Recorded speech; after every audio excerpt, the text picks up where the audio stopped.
Real ladies. There are few prettier, cosier villa residences in the suburbs of London than may be found lying embowered in the fine old trees of Clapham Park, and certainly none of those can vie with the one occupied by a certain Mr. and Mrs. Etterson and their family. But though they reared the loveliest of flowers in their garden, and their espaliers blossomed and fruited luxuriantly, custom demanded that the Ettersons should leave their pretty home just as its surroundings were at their best, and squeeze themselves into dreary seaside lodgings for the season. To those left in charge this was no time of rest. There were sundry repairs to be made during their absence, and after the workmen had effected these, there were carpets to be taken up, paint to be cleaned, floors to be scrubbed, furniture rubbed, and everything in and about the villa brought up to the highest pitch of cleanliness and polish. This elaborate house-cleaning was a yearly affair, and the two servants to whom it was entrusted had, with the occasional help of a charwoman, plodded steadily through it. From attic to basement, they conscientiously chased dirt and spiders, never relaxing in their toils till the evening fixed for the return of the family. A ring at the bell, but it did not herald the couple of cabs piled high with luggage, as the bright-faced, active little housemaid who had flown to the gate quickly discovered. It was only the postman, she announced on her return to the kitchen. Half a dozen more circulars. My, what a heap of them there was already. And a letter from Mrs. Etterson. They cannot be coming till tomorrow. So much the better, sighed the cook. She was not as plump and rosy and quick of temper as the sisterhood are generally reported to be. On the contrary, she was very thin and sallow, slightly deaf, and spoke in such mournful tones that her master had christened her Mrs. Gummidge, by which name, consequently, she was better known in the house than her real one of Julia, or, according to her own pronunciation, Julia Moore. So much the better, she repeated. It will give my legs and arms time to take a little rest, and my back too. What with reaching up and stooping down and brushing here and scrubbing there, my poor back is aches and pain in every jint of it. Poor old cookie, ejaculated her companion sympathetically. Why will you persist in doing so much? But let's see what this letter is about. Another week or 10 days? They are not coming home for another week at least. Think of that. Mrs. Moore examined a bony knuckle that had received a contusion during her labours, and sighed more dolefully than before. And that's my reward for toiling and slaving and having the best of dinners all ready for them to sit down to as soon as they set foot inside their own doors. If there's anything I can't abide, it's to see good victuals wasted. It is a pity, certainly, but do listen to the rest of the letter. This is what mistress says. As you and cook may not have another opportunity, you had better take advantage of our prolonged absence and have a week's holiday. I have written to Mrs. Moggs, the charwoman. She is a very trustworthy person, and she and her eldest son, the commissionaire, shall take charge of the house off your hands so that you can start tomorrow. Now, isn't that delightful? Cried the reader of the letter, rolling it into a ball and tossing it up in her delight. To be our own mistresses for 7 days, answer no bells, run no errands, get up when we like, go out whenever we please, or lie on the drawing-room couches and read novels, with no one to find fault with us for it. Why, it's downright delicious. What shall we do with ourselves? Stay here or go away? I think I shall spend my holiday in bed, responded Mrs. Moore. I believe it would do me more good than gadding about. No, you must not do any such thing, she was eagerly told. I want you. I cannot do without you. Recollect, I have no friends, nor have I ever had a downright holiday since I came here from the orphan school where I was educated. So I mean to have one now, and you shall share it. But, good gracious, Em, what are you going to do? Demanded Mrs. Moore, sitting upright and forgetting her aching back as she gazed at the girl's flushed face and sparkling eyes. Emma Garner was a very fair specimen of a rosy, healthy English girl, with merry brown eyes, a well-shaped mouth filled with the whitest of teeth, and a figure so svelte and well proportioned that the Mrs. Etterson had been heard to marvel how it was that nature had given her a shape that their cosetière could not bestow on them. "What am I going to do?" echoed Em. "I am going to be a real lady for once in my life, and you shall help me." "My dear, there isn't the makings of a lady in either of us," Mrs. Moore assured her mournfully. "Who says so? And what makes a lady? Fine clothes and money, that's all. I'm as pretty as my master's daughters, aye, and prettier. I can't help seeing that in my glass, can I? And I dress with more taste, though they go to an expensive French modiste, and I have to be content with a cheap English one, so why shouldn't I do as they do for once?" "But how?" queried Mrs. Moore, much confused. "Why, you and I will go to some fashionable watering place, and take genteel lodgings. You shall be the ma. You don't look at all a Miss Cookie. When you put on that black silk and cashmere I persuaded you to buy, and I'll be the daughter, and we'll go in for all the seaside amusements, bathing. Nothing should ever persuade me to make a guy of myself in a blue flannel pillow-case," interposed Mrs. Moore firmly. "No, Em, never. I'm not the figure for it." "Well, then I'll bathe, and you shall sit on the beach the while. We will spend the days in flirting, driving, sailing, or lounging on the pier, and the evenings in whatever amusements are offered to us. For 1 whole week we will forget your kitchen and my pantry. We will be Lady Moore and the Honourable Emmeline Moore, and do nothing but enjoy ourselves." "And who is to pay for it?" "I shall," was the prompt reply. "My savings are all in the purse, 9 shining sovereigns, besides some silver, and I won't hear a word about banking them. I want a taste of high life. I want to know how it feels to be rich and idle. And if you'll not go with me, Cookie, I'll go by myself." Mrs. Moore demurred.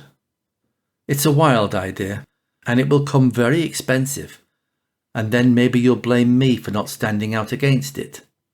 I'll not deny that it has a pleasant sound, and it might take the aches out of these poor limbs of mine, if I could sit still and rest them."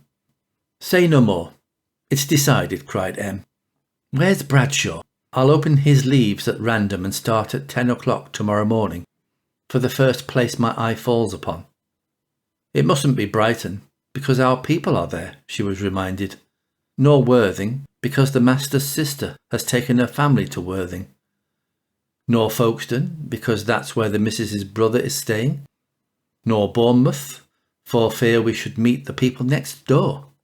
As for the maiden ladies opposite, 2 of them have gone to Hastings, and the other 3 to Scarborough and Southsea," read Emma from the timetable, "and Southsea it shall be."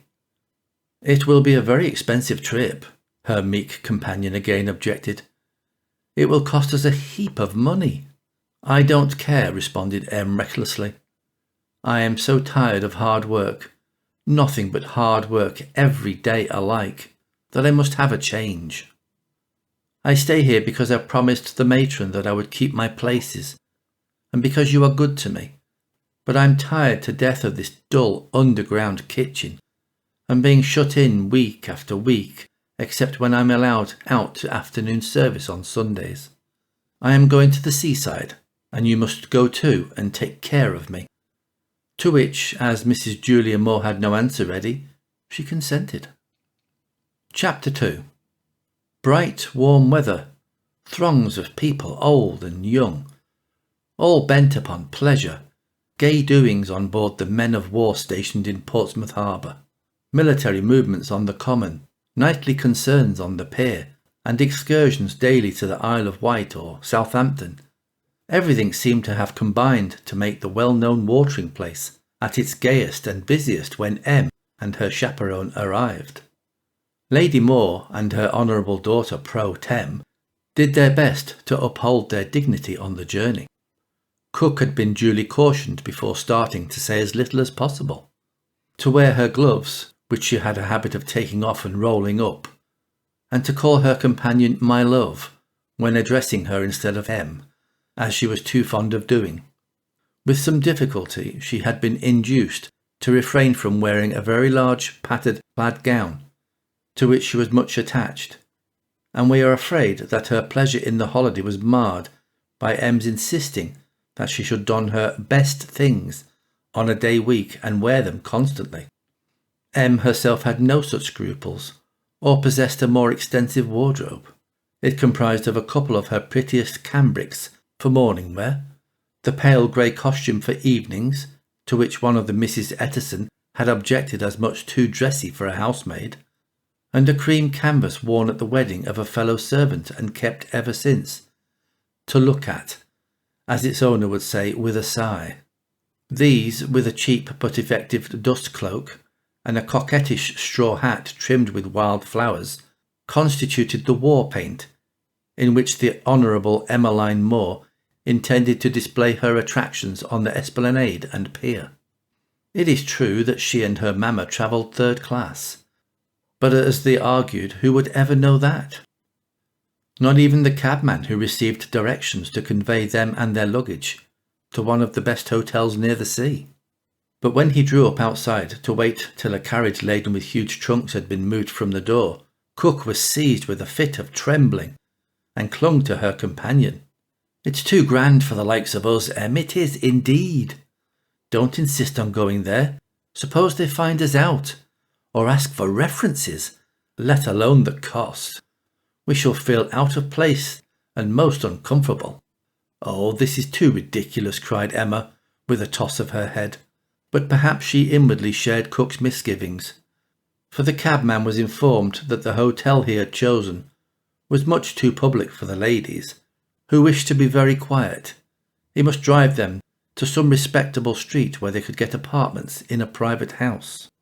As the man happened to know a decent widow who eked out a small annuity by letting lodgings, he drove there, and though Em muttered when she found that the widow's dwelling was a very tiny one, far removed from the palatial terraces that front the beach, after Mrs. Moore pointed out that it was clean and comfortable, and the rent demanded for the rooms was not exorbitant, she gave way.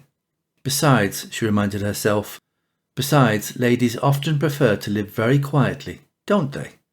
I remember hearing Mrs. Ettison say that she saw a dowager duchess compelled to put up a very stuffy, poky lodgings at St. Leonard's, because it was the height of the season. Let's fancy we are here from choice, and then we shall soon reconcile ourselves to the small rooms and common furniture.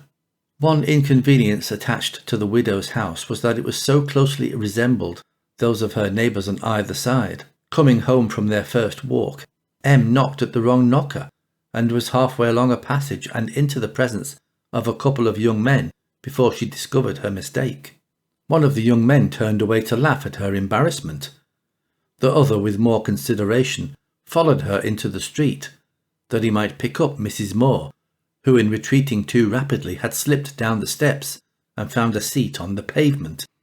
It was very undignified and provoking, as Em said afterwards, yet the occurrence had its bright side too, for the young man was polite and sympathising, insisting on giving the unfortunate cook his arm to the widow's door. He also recognised Em's pretty face as soon as it appeared on the beach in the morning, and left his friend and his newspaper to come and inquire if Mrs. Moore felt any the worse for her accident.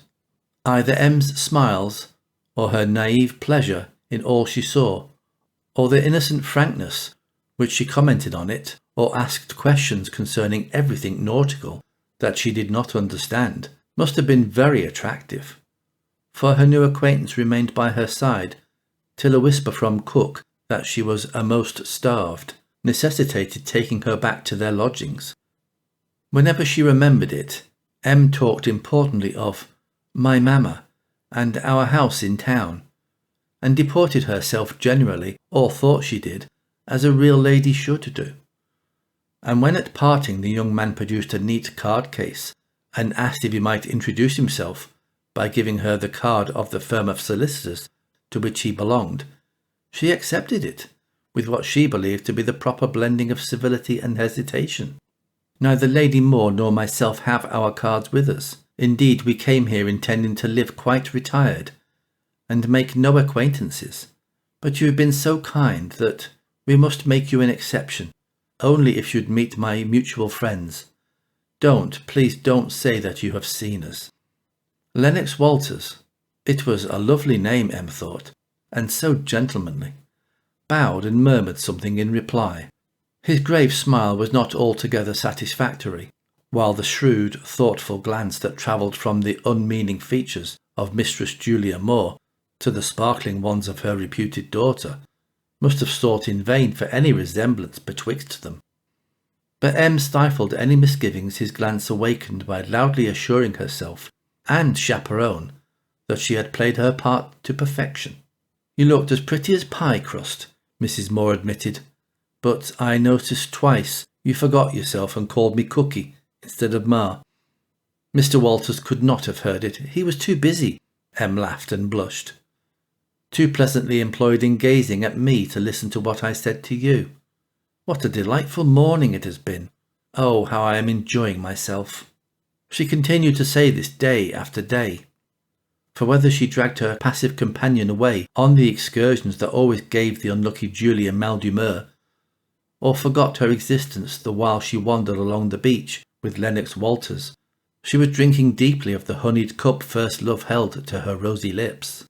Mr. Walters' friend attached himself to a party of gay young bachelors, whom he accompanied to Cowes, while Mrs. Moore, though she strove to appear to be enjoying her holiday, secretly wondered what pleasure people found in sitting on the hard, rough shingle, with nothing but a boat to rest one's back against, or listening to the toot-tooting of a brass band that did not play half such lively tunes as the Germans who found their way to Clapham Park. Moreover, the clamour of the children annoyed her, and she suffered quite a persecution from the Italian boy, whose monkey insisted on mopping and mowing at her, and endeavouring to sit on a corner of the old red shawl she spread on the stones to protect her satin and cashmere.